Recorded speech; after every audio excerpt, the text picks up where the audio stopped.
Hello and welcome to Car Talk from National Public Radio with us, Click and Clack, the Tappet Brothers, and we're broadcasting this week from the Center for Aphoristic Studies here. Aphoristic. You made up that word. No such word as aphoristic. Aphorismatic? Aphorismatic. Aphorismatic, that's it. Well, aphorisms, maxims, adages, proverbs, whatever you call them, they're kind of weird things, aren't they? I mean, how many people do you know who have ever counted chickens? I never did. I know Doug Mayer counts sheep. No, we won't discuss that. Anyway, a few weeks ago, a fourth grade teacher wrote to Ann Landers. Everyone knows who Ann Landers is. Yeah, she writes an automotive column. Yeah, the one that gives the right answers. Anyway, maybe you saw this. She gave her students the first part of a proverb and asked them to complete it logically. Right. Every year she says, I give my fourth grade class the beginnings of well-known proverbs and ask them to complete the sayings. I thought your readers might enjoy it. Mrs. Leslie Vick from Westlake Village, California. So here's the beginnings that she gave them, and here's what they answered. It is always darkest, and the kid wrote, before you flunk a test. If at first you don't succeed, live with it. Oh, I like this one. Better late, and the kid writes, than absent. That was always my philosophy. A bird in the hand. This is a kid with This is a fourth grader. Fourth grader. This is a kid with imagination. A bird in the hand, and the kid writes, is better than a woodpecker on your head. Haste makes sweat. There you go. The fourth grade. We should try this ourselves. Well, I would like our You'll listeners never come to up with something better than a bird in the hand is better than a woodpecker on your head. Maybe. But maybe our listeners can improve upon existing aphorisms. Like, for example, don't count your boat payment until the customer's check is clear. And if you can, we'd love to see them. We'll post them on our website. Just write to us at Department of Aphorismatic Studies. Yeah, whatever. We'll figure it out. Aphorismatic Studies, Car Talk Plaza, Box 3500, Harvard Square, Cambridge. Our fair city. Matt 02238. Or you can email us your suggestions from the Car Talk section of cars.com. Now, if you want to talk to us about your car right now, call 1-888-CAR-TALK. That's 888-227-8255. Hello, you're on Car Talk. I'm Angela from Oak Park, Angela. Illinois. Yeah, we know where Oak Park is. Hi, Angela. We hang out in Illinois when we're not doing anything else. Oh, yeah? Yeah. It's a good place to hang out. Never been there. So what's up, Angela? Well, let me tell you, I have a 94 Honda Accord. I purchased it new. There were only like 248 miles on it when I got the car. And I took it in for its 52,000-mile checkup the other week. And I got a bill for $1,000. Well, estimates for $1,000. Estimate. Oh, okay. Oh, okay. Okay. They didn't do it. They didn't do it. They said this is what it needs. Exactly. They say I need front brakes, which I can agree with because I've never had the brakes replaced. You do need brakes. Did they use that little nautical stationery when they sent you the note? No, it was this really ugly, like, blue paper. Oh, yeah. Okay. It's like Murray's Boatyard on it. No. So front brakes, I get that. I'll believe that. I'm with that. I need new tires. Okay. I believe that, too. Yeah. Then they said I need CV boots. Mm-hmm. And winter's coming. You got to get ready for the boots. They had to explain to me what they were. And they did, I trust. And they did. Okay. And that was a biggie. That was like over, $500 to get done. Shouldn't be. $500 for boots? Well, it was like the estimate was like $450 or something. Maybe CV joints. Yeah, that's it. CV joints. All right. Okay, that's it. That's better. But here's the thing. My car sounds really loud. It's almost like my muffler is... Well, it probably is. When you're in motion, it sounds loud? Yeah, when I'm in motion and when I'm resting. How about if you're sitting at a traffic light? When I'm sitting at traffic, I can hear it. I can hear the engine. Well, they missed it then. You probably do need a muffler. But I got it. I had a muffler like a year and a half ago, and then I had a B pipe replaced. That was expensive. Yeah. So I'm like, why does my car sound so loud, and why am I getting ready to spend $1,000, and my car's still going to be loud? But it sounds like you're beating this car right into the ground, Angela.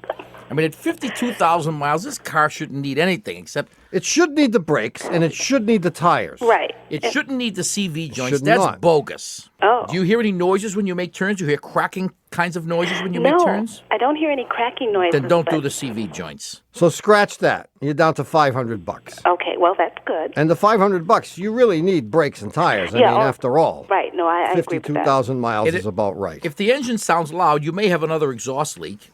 It may be that the A pipe is leaking. There's an A pipe? Oh, yeah. There's a C pipe. Oh, And there's a gas pipe. Man, you're taking the pipe. The A pipe is the one that's closest to the engine. oh. Okay, and that has a flexible joint in it, and that's expensive. If you thought the B pipe was expensive, you ain't seen nothing yet. So the A pipe is even more expensive, and it could be that that's leaking, although it's early for that to leak. Usually Yeah. that pipe lasts 90,000 miles. Wow. So it's unusual for that to be leaking. I think rather you need a valve adjustment. A valve adjustment. If you can hear the engine running at idle, it sounds like a little sewing machine running maybe, Yes. then I think you need a valve adjustment. Oh, And it's time for that. okay. So buy the tires, have them fix the brakes, Right. and tell them you'd like them to look at the valves to see if they're misadjusted. Okay. And check the rest of the exhaust system too. Oh, okay. All right? All right. See you, Angela. Thanks. Bye-bye. So long. Thanks for calling. Thanks. Bye. 1-888-CAR-TALK or 1-888-227-8255. Hello, you're on Car Talk. Hi, guys. My name is Doug from New York. How you doing, Doug? Okay, good. I got a 94 Land Cruiser. Good. Okay, on top of the rocker arm assembly, the valve covers, there's a plate. There are 2 screws on each end of that plate. They're aluminum. And I tried to take one off the other day because I do the work on my car myself, and the head started to strip. Yeah. So I got a bigger Phillips screwdriver, and that started to strip. And I figured, before I do anything, let me call Car Talk and see what's going on. How can you guys give me some suggestions? Let's see. Do you have duct tape? Do I have duct Can you get duct tape? I can get duct tape. Well, it may be too late now. Yeah, that's always the problem if you go too far. But it maybe isn't. Okay. There is a very clever tool called an impact screwdriver. Okay. And what it is, it's a very hefty screwdriver that has a mechanism inside that allows you to Whack it. change a hammer blow into rotation of the blade. Okay. So know you what you get the thing, you put this thing on the screw just as if you were going to unscrew it. Right, but right, instead right. of turning the handle, you hold it and you whack the end with a hammer, and it imparts a very sharp impulse, which, as you know, multiplies the force many times, Right. and will sometimes crack loose that screw or strip the head right off. Head right off. Exactly. So it would just do faster. Would it took you a half an hour to do it? Do it in seconds. Yeah. Maybe even less than a second. I tried that with a distributor one time. I cracked my whole distributor. Well, yeah, you have to be a little judicious with the blow, and it does take a lot of experience to know how hard to hit something. Right. And also, penetrating oil helps considerably. Yeah. What's wrong is that screw is a steel screw screwed into aluminum. Mm-hmm. And whenever you have that situation, if the screw is not coated, Right. then you always get that peculiar corrosion that prevents the removal of it. Right. It kind of locks in there. Right. At this point, it. now that you've destroyed, you can try one of these impact drivers. Okay.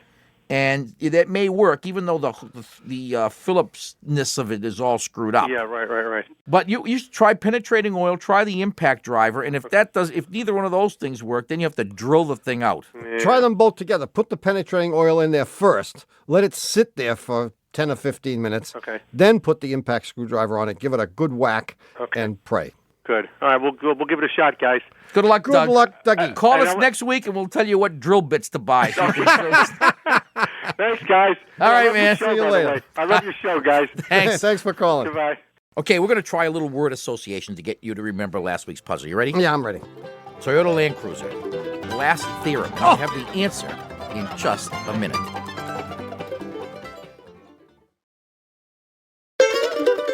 Hi, we're back. You're listening to Car Talk with us, Click and Clack, the Tappert Brothers, and we're here to talk about cars, car repair, and the answer to last week's puzzler, and here it is. Almost everyone remembers from his or her days in school the Pythagorean theorem. A squared plus B squared equals C squared, where A and B are the sides of a right triangle, and C is the hypotenuse or hypotenuse. And we all know there are certain numbers that work for this formula, like 3, 4, and 5, 5, 12, and 13, 1 squared is square root of 2, da, da, da, da, da, da. Yeah. Now, many hundreds of years ago, a French mathematician by the name of Fermat declared that this formula only works for squares. You're a square? It works. If you take the integers A, B, and C, and you take them to the third, fourth, fifth power, or whatever, it doesn't work. For example, there are no integers for which A cubed plus B cubed equals C cubed, he says. He writes this in a paper and says, by the way, I have a neat little proof, but I didn't have room to write it in the margin. But trust me. And that's why that theorem is now known as Fermat's last practical joke. Anyway, as luck would have it, a young mathematician issues a statement that Fermat is wrong, and he has the numbers to prove it. He calls a press conference. He says, I have 3 numbers that prove Fermat is wrong, and I'll give you the numbers first, and then I'll give you the powers. He wants to build the drama, next week. The numbers, he says, are 91 is A, B is 56, and C is 121. And he's claiming that at some power, A to the n plus B to the n is going to equal C to the n. There you go. Got it. Okay. Yeah. It just so happens that at this press conference, there are some science reporters, and one of the reporters has his 10-year-old kid with him. And the kid very sheepishly raises his hand and stands up and says, I hate to disagree with you, sir, but you're wrong. The question is, how did the kid know that this mathematician couldn't dispute Fermat with these 3 numbers? Well, And the numbers were 91, yeah. 56, Yeah. and 121. Well, as I was driving home last week, Yes. the answer came to me in a flash. Were you 10? And I'm more than 10. I'm 10 to a power. Yes, you are. I'm 10 to the n. Well, yeah, I would say almost everyone's 10 to some power. Well, I mean, what occurred to me was C is 121 no matter what you do to that. Any power. Right, It's yeah. gonna end in a 1. There you go. And no matter what you there's do nothing you do to the other ones, you can't make them come out to add up to 1. There you go. You can't do it. And that's exactly what the kid saw. He said 91 to the nth power is going to end in 1. That's going to end in a 1 also. 56 to the nth power is going to end in 6. Sure. And 6 plus 1 is going to equal 7. Not 1. The one's digit Is going to be is 7. going to be a 7. So the one's digit of the 121 to the nth power is going to be 7, and it can't be. Can't be. Whew. Who's our winner this week? The winner is Mrs. Donna Marie Markey. Wow, she gave us a whole name like that? Donna Marie Markey from Albany, New York, and for having her correct answer chosen at random this week, Donna Marie Markey from Albany, New York. Gets a new washer and dryer. Almost. She will get 1/100th of a washer dryer. She will get a $25 gift certificate to the Car Talk Shameless Commerce Division, with which she can procure. Now, you ready for this? You could get our brand new video called Faces Made for Radio, starring famous brothers, the Smothers Brothers, the Karamazov Brothers, Dr. Joyce Brothers, and people like that. Or you could get our brand new book of puzzlers called A Haircut in Horsetown and other great Car Talk puzzlers. That's under $25. And Donna Marie, think of it this way. You order the video or the book, you look it over, and if you really hate it, you give it to your husband for Christmas and you're rid of it. You don't have to tell him you got it for nothing. What a way to do your Christmas shopping. There you Just go. call the Shameless Commerce Division at 888-CAR-JUNK, or you can visit it at the Car Talk section of cars.com and pick whatever you want, Donna Marie. Whoopee! We'll have another new puzzle coming up later in today's show. In the meantime, we'll take your calls at 1-888-CAR-TALK. That's 888-227-8255. Hello, you're on Car Talk. Hi, I'm Dana. I'm from Fort Worth, Texas. Hi, Dana Hi. from Fort Worth. What's up? Well, my car is an 83 Ford Crown Victoria. Yeah. Uh-huh. When I start it up, everything's fine. Pull out of the driveway, can ride for about 10 minutes. And then at every stop sign or stoplight after that, every slow down, turn, it'll just die on me. And I've had several diagnostics run at several different places, and nobody can tell me what's wrong with it. They say it's fine. It dies, but it starts right back up again. Yeah, starts right back up again. And I have to give it a lot of gas or it'll just die again. And It's fine on the freeway. Mm-hmm. As long as I'm going over 40 miles an hour. And this only happens after the first 10 or so minutes of driving? Yeah, when I first started up and I'm driving it, it's just fine.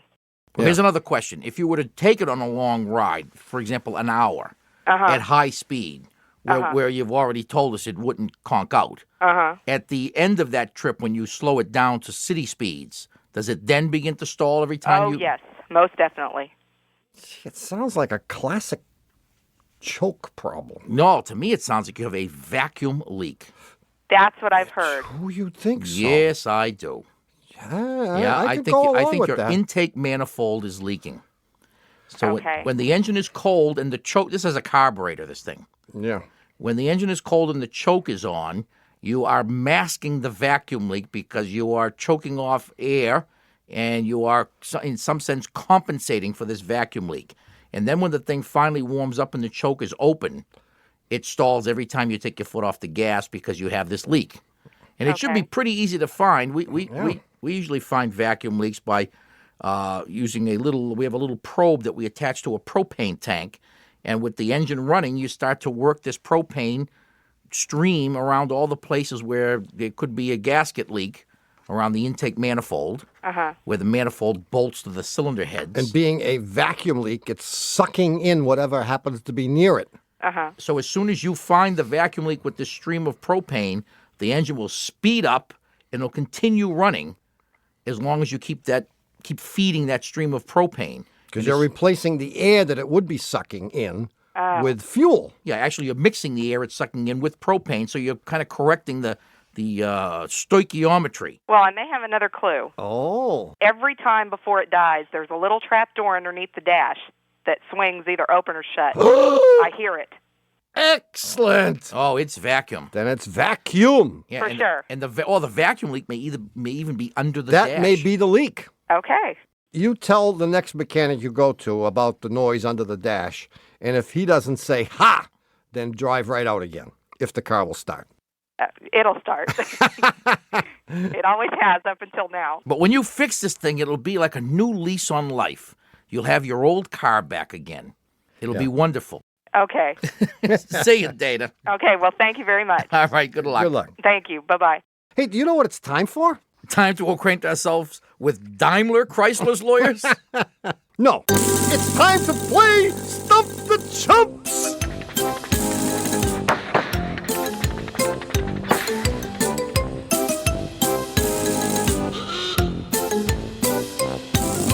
Every few weeks, we find out whether the advice we have given out was any good by inviting back one of our past callers. By the way, for you ambulance-chasing lawyers out there, that's past, P-A-S-T, not P-A-S-S-E-D. That's correct.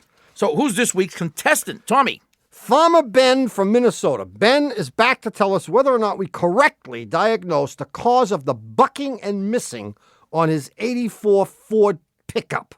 Listen to this. I don't think I'm just curious. Yeah, no, it's not the carburetor. I think you have a bad or a beginning to go bad electronic ignition module. Yes? I think it's very likely that module, which is now 14 years old, Wow. is every once in a while missing a beat. And when it does that, you will not get spark to a few cylinders, or maybe a whole bunch, maybe more than that, for a split second, and then it'll just jump right back in and work again. And how much is that going to cost me? I don't know what they cost. You might be able to buy one for between $50 and $100. That's not too bad. Yeah, I'll take the one out of the manure spreader. Well, I got to go clean all the stuff. Yeah, we don't need to know. That's good. We don't, you know, Spare us the that's details. good. Okay. Make sure you wash your hands before you have lunch.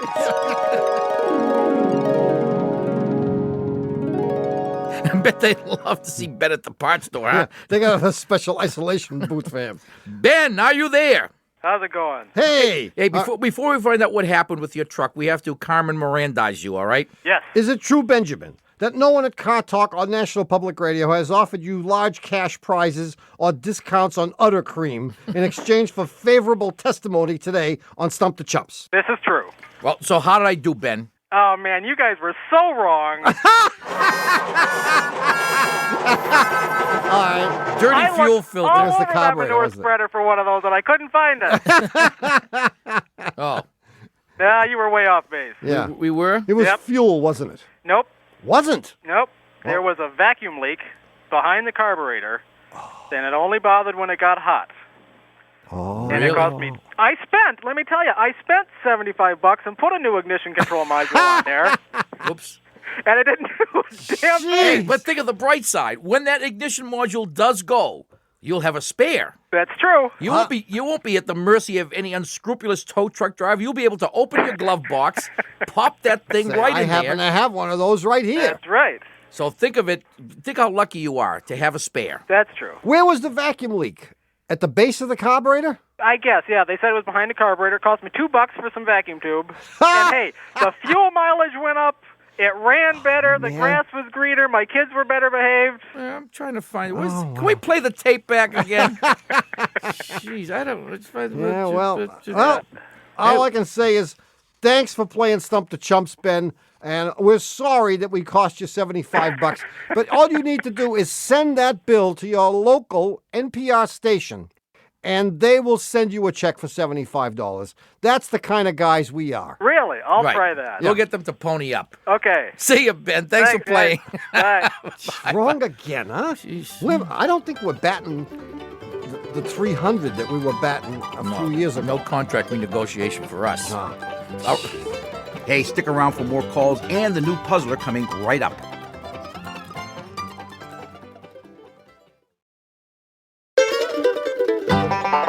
Ha! We're back. You're listening to Car Talk with us, Click and Clack, the Tappert Brothers, and we're here to discuss cars, car repair, and the new puzzler. Here it is. We used this one about 20 years ago, and it's time to revisit it. See, I may remember this one. You may. Because my long-term memory is great. Okay. This was inspired by... Are we related to each other? By the way... You look familiar as hell. By the way, what? By the way, we are no longer accepting email puzzler suggestions.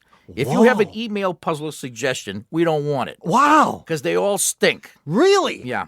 You're making, what do they call, what do we used to call it? A sweeping generalization. Yeah. Well, every week, Catherine hands me 200 emails. Yeah. First of all, half of them are, a complaint was received by the Pontiac division of General Motors Corporation about some bozo's ice cream melting, and I don't want that one anymore.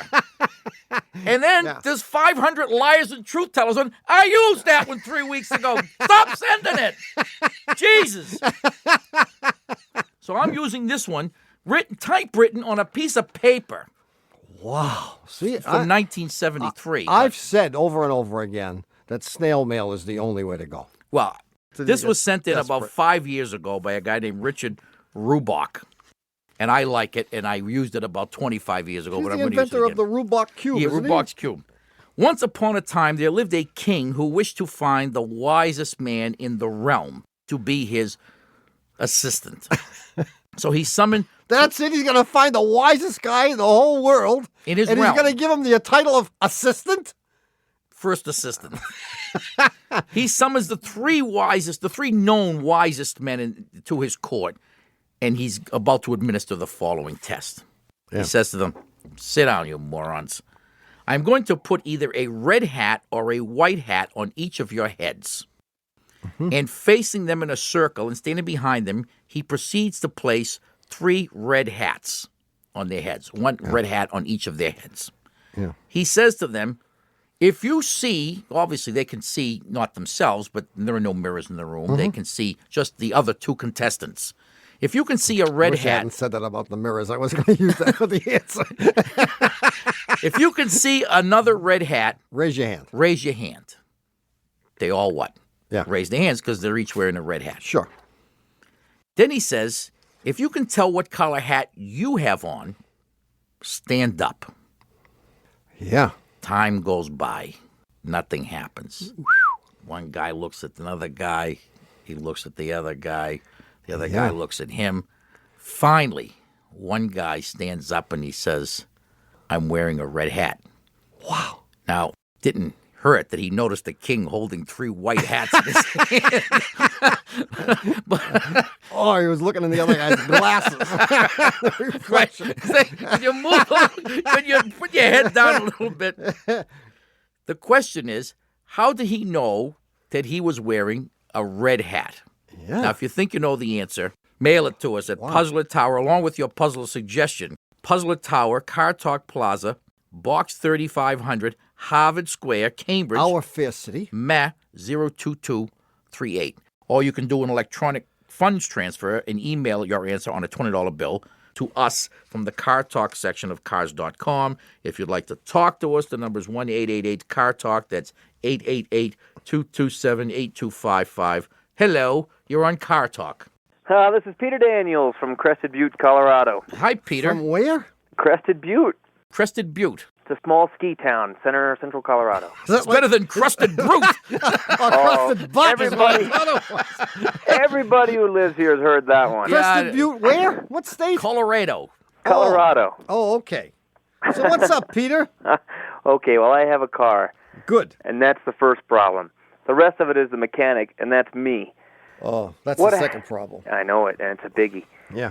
The problem is, I could be driving along, and in the day it's not a problem, but generally when I turn on the lights, and particularly if I have the heater on, if I step on the brakes, there's often a flash or sparks, and usually accompanied with the smell of wires.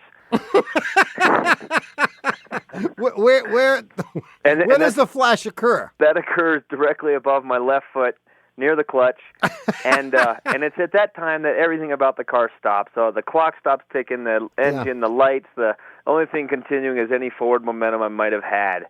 So What year Dodge Dart is this? it's a Honda Accord. Really? Yeah. How Well, old? 80, 81, something like that. 80, 81. Yeah, Something like back that. when you go back that far, they just do approximate dates. Well, Yeah. I've never figured it out, and every time I need to buy a part for it, they're the same regardless of the year, so I never bothered. Yeah. But okay, here's a hint. It may help you. Years ago, a bicycle that was being taken off the roof ripped the antenna off, and I'm wondering if water could have flown down inside of that little extra space that was then made, and then gotten into the wires, and then overheated, because it's originally started in '92. Wait, water could have flown down? I lived in Washington State. I thought it might have just past tense of flow. Yeah, it is. I'm sorry. It's past participle, right? Flow, flowed, flown. Well, as long as the point's conveyed. I loved The it. point was conveyed. And the point was, I understood everything. Didn't Okay. bother me. So Okay. you think maybe water got down in a short circuit? I thought down that there. might have been a short circuit. I don't think so. I thought that was the beginning, maybe. Well, no, you say the problem happens when you step on the brake only. Yeah. Well, have you bothered to look to see how many wires you're crunching when you're stepping on the brake? No, I don't think it's that. I think it's more along the lines of just like power draw. No, You it's think not. so? I mean, the additional power draw when the brake is depressed is pretty minimal. 4 amps. Okay. Well, why would it be increased? Why would this problem get worse when I also have the blower fan on?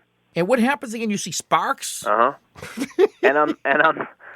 I'm nearly confident that when I stand on that brake, it doesn't budge a wire. And it happens every time? What if you had everything No. else off? Well, without the lights off and without the fan off, it's usually a pretty good bet that I'm fine. Oh, that's why you have drawn the conclusion you've drawn. Yeah. And I'm with you now. Okay. Well, on the I same still page. don't believe it. Because, I mean, it's very unlikely that power draw could cause sparks to fly. Okay. Yeah, you have to have positive making contact with negative. A short Yeah. circuit. And that happens when you push a wire somewhere. And I would have to bet big bucks Okay. that if you had the stomach for it and could lie down on your back I've done it. with your head underneath that dashboard. Been there. While driving. Oh, that's tougher. That's a little bit harder. Well, did you do it with the heater on, the lights on, and have someone depress the brake pedal? No, I've just done it sitting there in the driveway.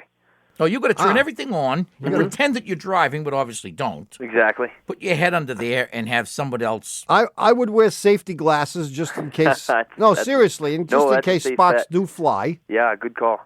Yeah. And I think you'll just see what's happening. It's going to be... So you're still pretty sure that I'm moving a wire when I step on I think you're going to do a visual on this one. I think so. I think so. It is not an electrical problem. It is a mechanical problem. Okay. I would bet money on it. I just don't see how it's related to when the blower's on, though. It's rare that we get calls like this because most cars with these problems catch fire.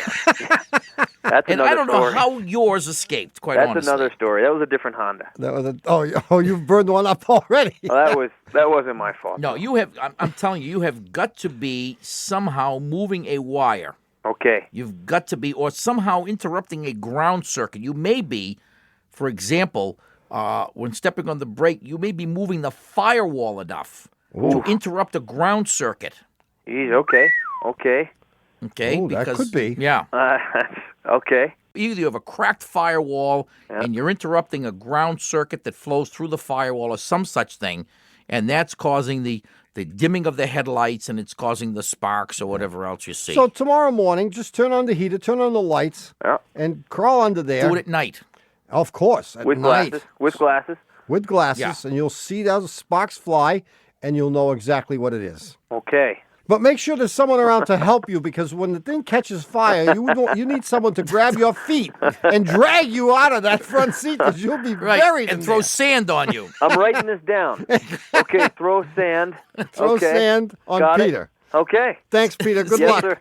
Take care. All right. Bye. Bye-bye. Well, it's happened again. You vaporized yet another hour listening to Car Talk. Really? Our esteemed producer is Doug, the Subway Fugitive, not a slave to fashion Berman. Our associate producer is Ken, Two Car Garages. Our assistant producer is Catherine Imelda Ray. Our engineer, back for just a visit, is John Superhighway Sideburns Marston. And our technical, spiritual, and many... Car Talk is a production of Dewey, Cheatham and Howe and WBUR in Boston. And even though Kevin Close rethinks his decision to turn down the CEO job at Dairy Queen, when he hears us say it, this is NPR, National Public Radio.